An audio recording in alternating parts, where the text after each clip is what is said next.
Welcome back to Poetry and Police, where the badge tells the truth.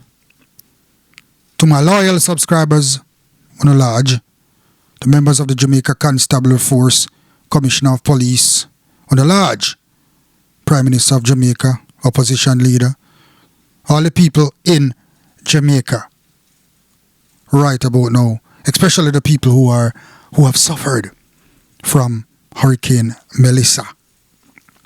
And that is what we are here for today. All of the criminals them, man, all of the criminals them, whether you be politicians or Jamaican criminals, robbers and thieves, come to the line. Come to the front of the line like our front boss, the front boss specialist say. You understand me? It is no joke thing. It is very serious. And things and times are getting serious. And it is time that these things are taken up in hand. AIDS under fire, the aid to the people in St. Elizabeth and other places are under attack. When the winds die down and the seas calm, Jamaica's real storm begins. When Melissa is gone, the real storm begins. The human one. Hurricane Melissa left destruction in her wake. But what is unfolding now is something darker than a storm. Greed and disorganization, that is what is going on in Jamaica. Aid meant for the needy. Food, clothes, medicine, water, stuff of life is now becoming prey for the desperate and the dishonest. Reports are already surfacing. Trucks bringing help to affected communities are being hijacked, looted, and redirected by criminals, by undesirables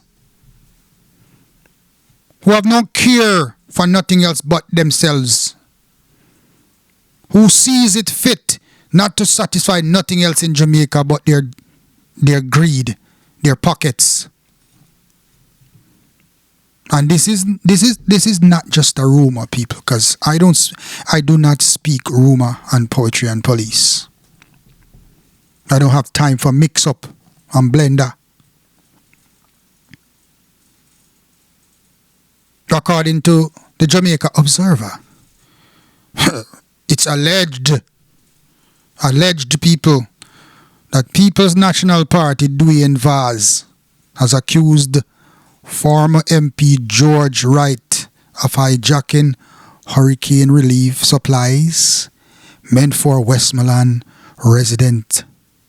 Supplies that were allegedly taken and redistributed under political banners instead of going to those truly in need.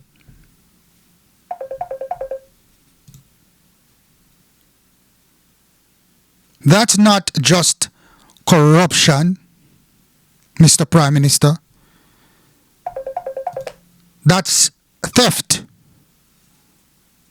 from the hungry, from the soaked, from the broken, from the people who are now in pain,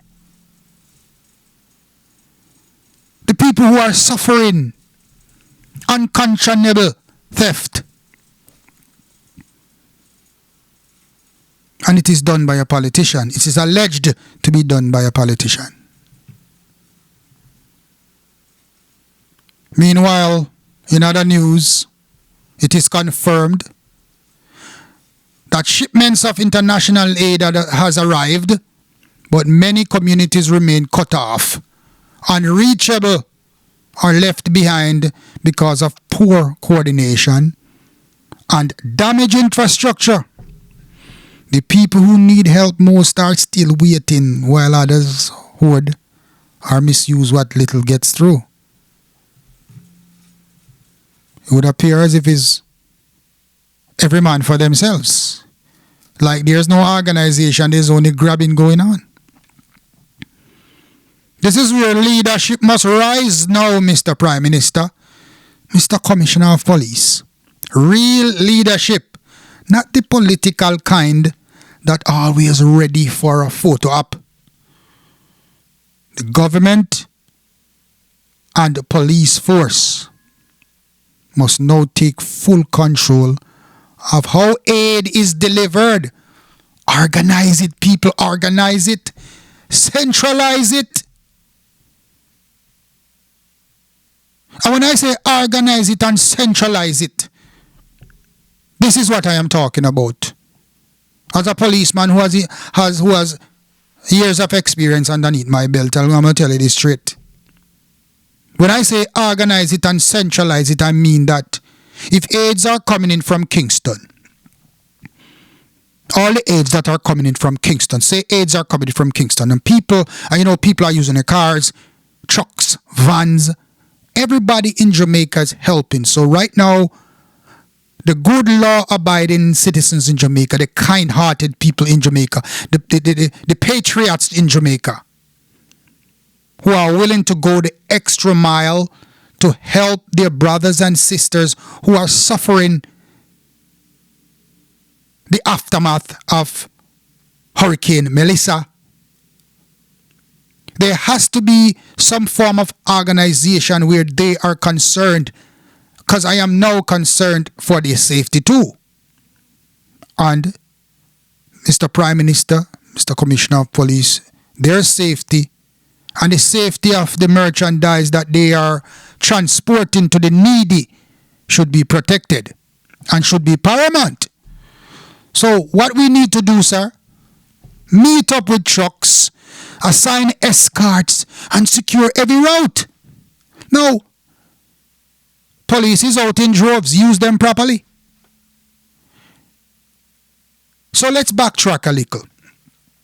I was saying that if merchandise, aid is coming in from Kingston, a lot of people are coming down in cars and bus and trucks and vans. Organize the people, let them meet at a central spot, then we motorcade into the area.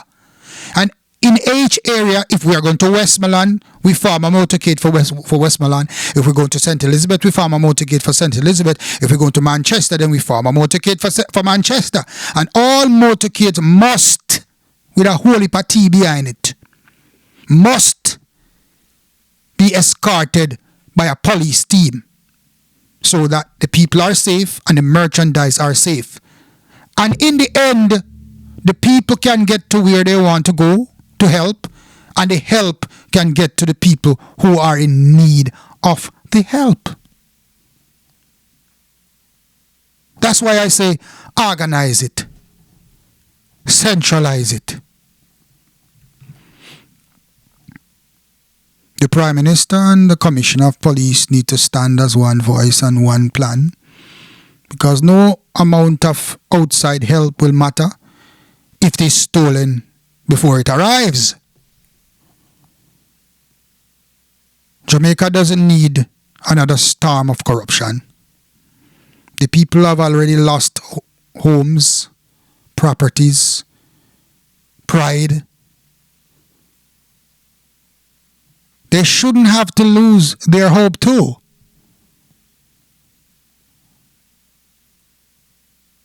I know I have spoke about hope. From the clippings that I have been seeing, a lot of people in Jamaica are losing hope. Our brother spoke on a video the other night, crying tears, made me cry tears too.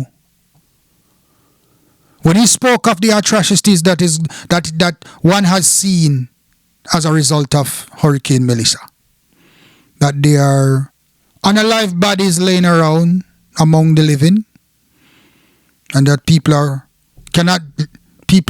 living amongst the noisome smell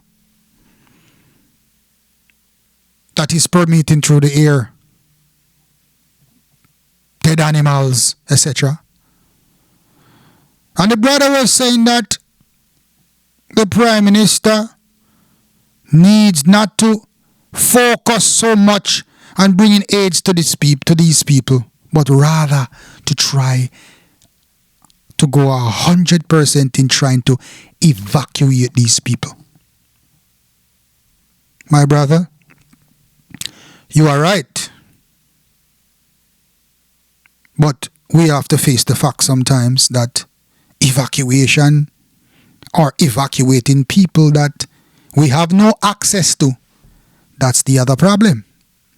If we have no access to the people, how are we going to even evacuate them? If we can't even get aid to some of these people, how are we going to evacuate them? Remember that even helicopters are good to for evacuations, but helicopters have to have place to land. So all of that, when people are patrolling the air, they have to look for places like that where they can finally start moving the people from these desolate, these dreaded areas, these totally destroyed areas. Because I agree totally that even though we want to bring aid to these people, we should make it paramount to evacuate them from the affected areas where the living conditions are no more. Where the living conditions are beyond human consumption. Where there's no water, there's no food.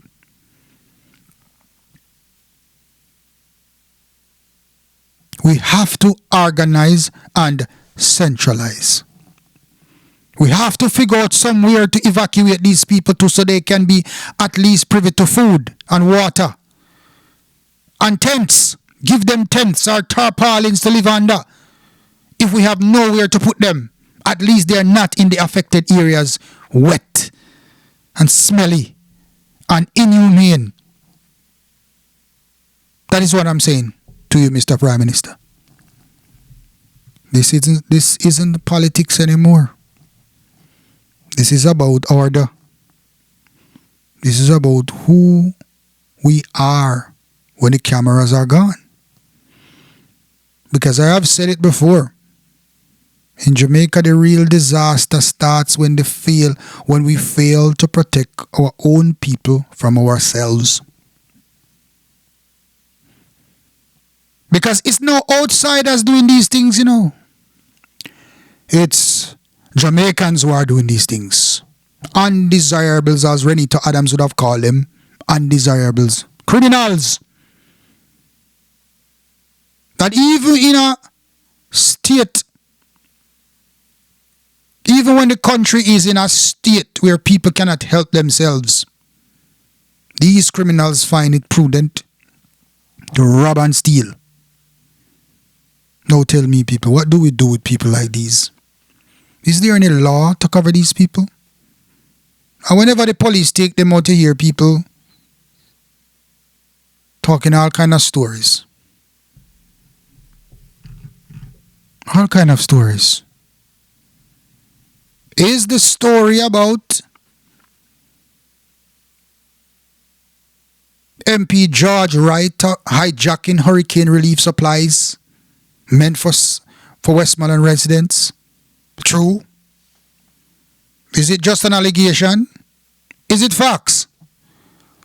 I would leave you to decide that, people. Let us talk about it.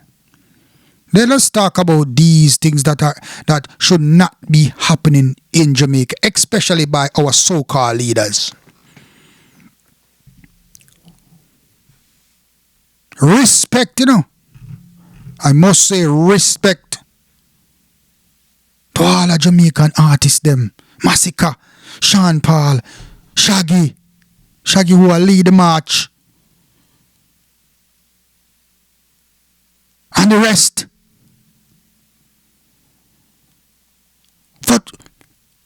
For stepping up, setting examples to help the needy in Jamaica. Jamaica will rise from these rubbles. We have risen before and we will rise again. Jamaican people are the strongest people on the face of the earth. And we will rise again, no doubt. But we will rise even faster if everybody puts their hands and their heart in one direction. Stop playing politics. Stop playing photo op.